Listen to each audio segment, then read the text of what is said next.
احنا دلوقتي هنتكلم عن ازاي نكون في غاز جملة.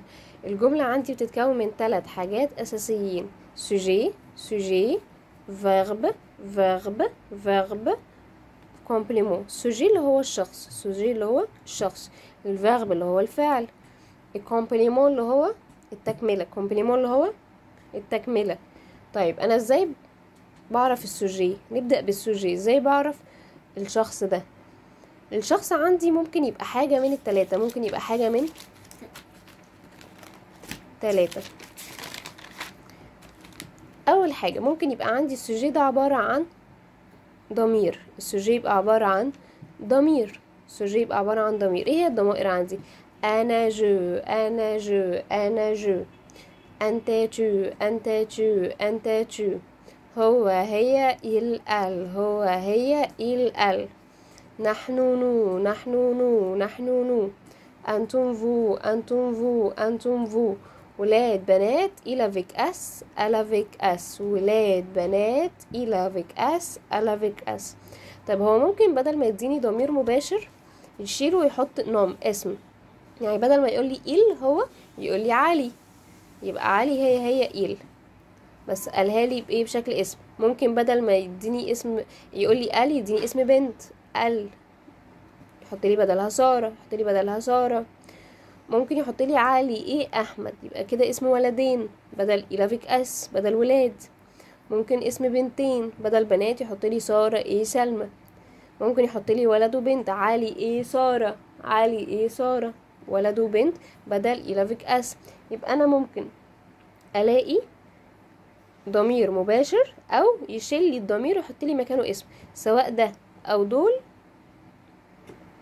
هما ايه هيطلعوا معايا السوجي يا ضمير يا اسم ولد لوحده او اسم بنت لوحدها او ولدين او اكتر، بنتين او اكتر، او ولد وبنت او العكس.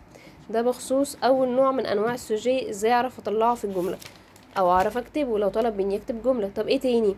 ممكن الاقي السوجي عندي الارتيكل انديفيني والكلمه اللي بعده، يعني بختار الاداه اللي هي الارتيكل انديفيني والكلمه اللي بعده. طب يعني ايه ارتيكل انديفيني؟ يعني اداه نكره. يعني ايه اداه نكره؟ زي كده في الانجليش كلمه الآ او الان، هنا نفس الكلام في الفرنسي. عندي ارتيكل انديفيني بس بتعرفني الكلمه دي مذكر ولا الكلمه دي مؤنث او الكلمه دي جمع. فهي كلمه ملهاش ترجمه بس بتعرفني الكلمة اللي بتيجي بعدها مذكر ولا مؤنث ولا جمع. لو الكلمة اللي عندي كلمة ماسكولين يعني مذكر، هحط قبلها أداة أو ألاقي قبلها في الجملة أداة يعني زي musée، livre، garçon، frère، متحف، كتاب، ولد، أخ.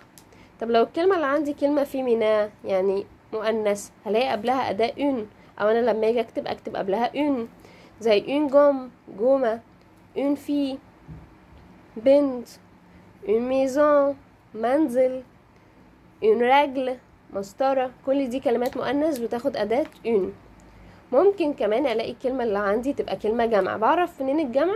آخره اس أو اكس، بحط قبله أو بلاقي قبله أداة دي بتيجي مع الكلمة الجمع، زي دي كايي كراسات، دي ليفر كتب، دي جاتو اللي هو الجاتو. طيب ده كده تاني نوع من انواع السوجي. يعني انا اول حاجة هلاقي ضمير او الاسم، لو ما لقيتش دول ممكن الاقي ارتيكل انديفيني والكلمة اللي بعده.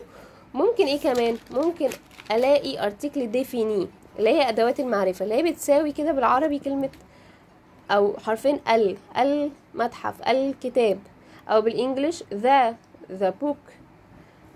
طيب الارتيكل ديفينيت دي ليها فايدتين: اول حاجة بتديني معنى الالف واللام في الكلمة، تاني حاجة بتعرفني الكلمة دي ماسكولين مذكر هتاخد لو، او فيمينا مؤنث هتاخد لا، او جمع بلوريال تاخد لي، او الكلمة بتبدأ بمتحرك فويال بتاخد الابوستروف. طب ايه هي الحروف الفويال اللي عندي اللي بلاقيها في بداية الكلمة؟